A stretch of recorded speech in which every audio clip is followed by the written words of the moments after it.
What's up, Crypto Crew, and welcome back. Or if this is your first time, I'm Captain Crypto Mite, actively escaping the Matrix, scoping out the crypto ocean. So if you like your odds, get on the boat, stay up to date, thumbs up, and join the hunt. Into the boat! Crypto Crew, we gotta see what happens from here on, but we finally got what we wanted from Jerome Powell. In support of our goals, and in light of the shift in the balance of risks, today the Federal Open Market Committee decided to lower our policy interest rate by a 0.25 percentage point. Prove all things, hold fast that which is good. Kaspa is a digital asset, and like all investments, you must protect them, Crypto Crew. Self-custody is key, and in our opinion, the Tangent Wallet is your best option. Get 10% off using code Crypto Crew. Thanks so much for your consideration and support in advance, and may the Lord Jesus Christ bless you all. We're in the end game now. Crypto Crew, today we're diving into one of the most intriguing stories on the entire Kaspa ecosystem. The mystery of wallet number 3, formerly known as wallet number 2, with over 887 million cash under its control. This single wallet now holds more than 3% of the circulating supply. Who is behind it? Is it a market maker like Wintermute? Maybe even preparing Kaspa's big moment on Binance? Let's unpack it all in this exclusive breakdown with CatDog, an Unchained analyst who sat down with Ankit from the XXIM podcast. Shout out to them.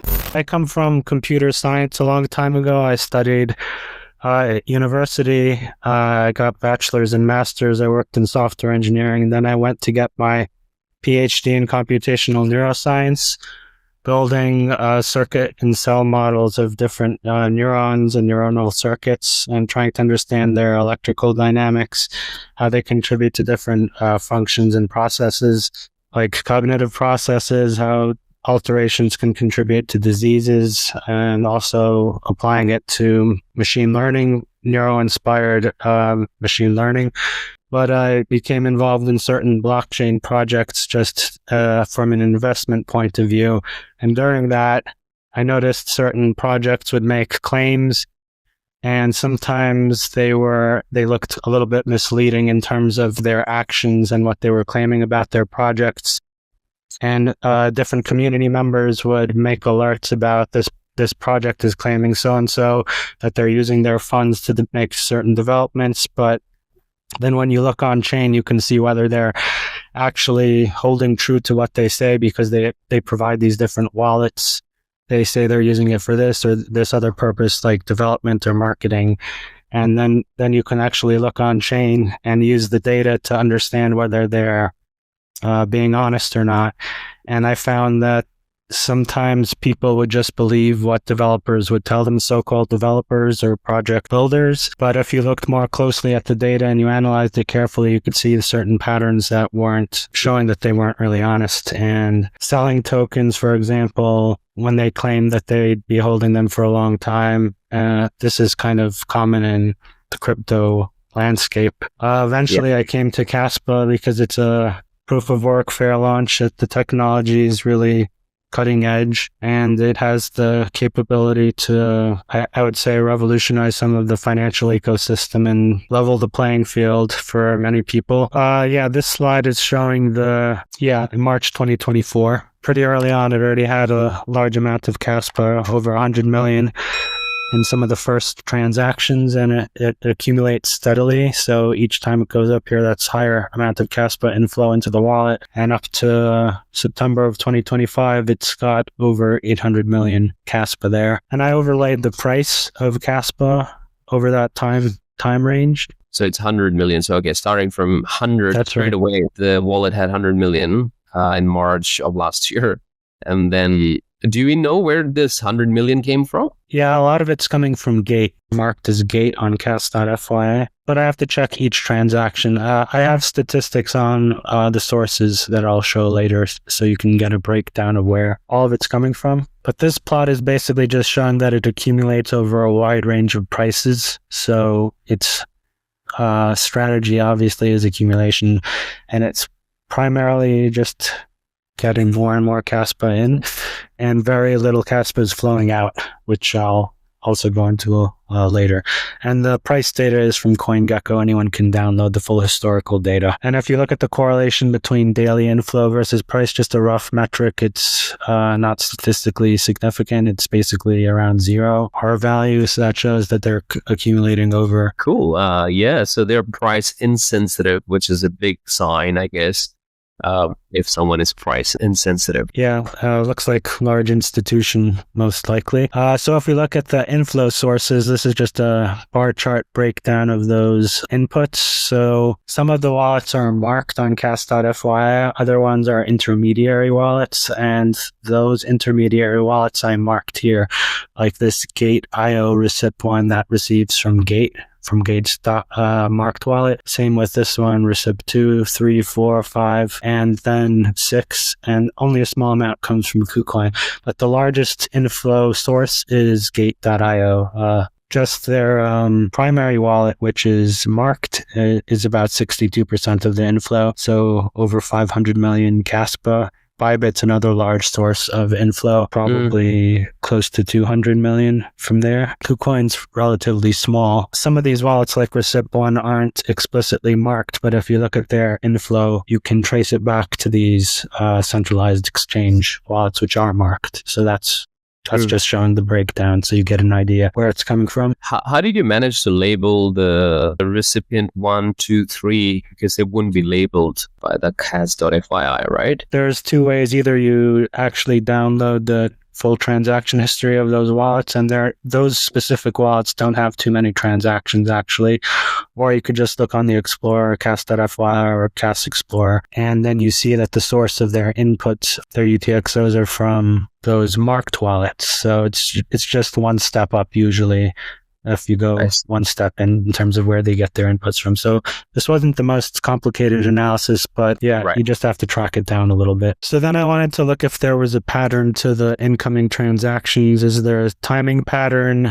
Because that could suggest who is in control of it, like looking at which time zone they're operating from. And I built this heat map which shows the hour on the x-axis, the day on the y-axis, and the color from blue to yellow. Blue means low number of transactions, yellow means high number of incoming transactions.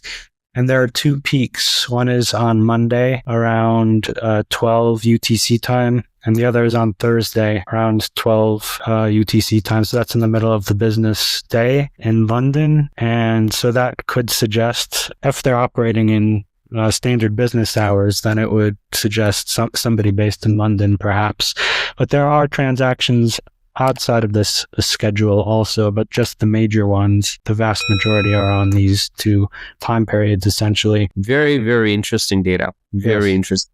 So this is the full transaction history. I love seeing this because it tells you a story. We just don't know the full story, but it is telling us a story. Yeah, it's giving us a hint about possibilities to help narrow down who the owner of this wallet could be. And it's not conclusive, but if they're operating there, then those seem like they would be the most likely times to provide inflow. So then another similar comparison is looking at the actual amounts. Kaspa that's incoming into these, formerly Wallet 2. Everybody loves Wallet 2, but now it's 3. So these are the amounts. So the peaks are around the same locations, just in terms of raw amounts. So around 300 million Kaspa Monday at 12 UTC time. The top peak is Thursday at 12 UTC time. That's around 417 million Kaspa. So those are the vast majority. And if you go a little bit outside of those boxes, you get even more, particularly on the Thursday. There's a little bit of bleed over into Wednesday and up and down 1 hour as well. So that would be even larger. So the outflows went to these intermediate wallets, which then funneled it off to the centralized exchanges. So there was a very small amount of outflow, only around 9 million or so Kaspa. It went to these intermediate Gate wallets and to 2 intermediate Bybit wallets. So if it's a market maker, it could be testing deposits to other centralized exchanges just to make sure that it gets where it needs to go to. Just exchanges, so that's one possibility. The possibility that people probably don't want to hear is if it If it's just controlled by Gate, let's say, then it could just be reshuffling funds. But I'm leaning towards it being a market maker myself. I was going to say the same thing. It was like, if it's a market maker sending funds back to the exchanges. Well, we know that they're accumulating primarily. We don't know what other tests they're running, what kind of deals they have with the exchanges. It could be some OTC deals, at least for the inflow. So we don't even know at what price they would be purchasing if they're a market maker. But I would assume they could make some kind of a deal to get better rates, possibly. And then returning Kaspa could be just for testing.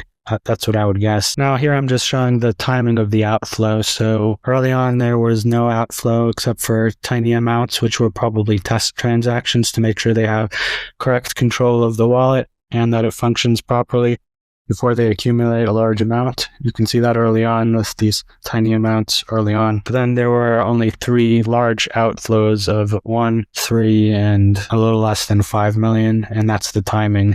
The amount looks like it's growing, but I wouldn't be too worried because it looks fairly infrequent, at least as of now. Some people are scared what if this giant wallet will dump Kaspa, but there's no evidence as of now that they are doing that, with only these small outflows relative to the full inflow. But yeah, I just wanted to illustrate the timing of these outflows here. What are your thoughts, crypto crew? Does this wallet number 3, formerly known as wallet number 2, belong to a market maker, a centralized exchange, or a big player preparing Kaspa for prime time? Let us know in the comment section below. Shout out to Cat Dog and shout out to Ankit and the XXIM podcast. Prove all things, hold fast that which is good. Stick around. Fix your mind before you get to the grind. And with that said, let's continue to escape the matrix. Let's continue to be on the lookout for the next big thing here on the crypto ocean. Grow in grace and let's make some crypto waves. Say I.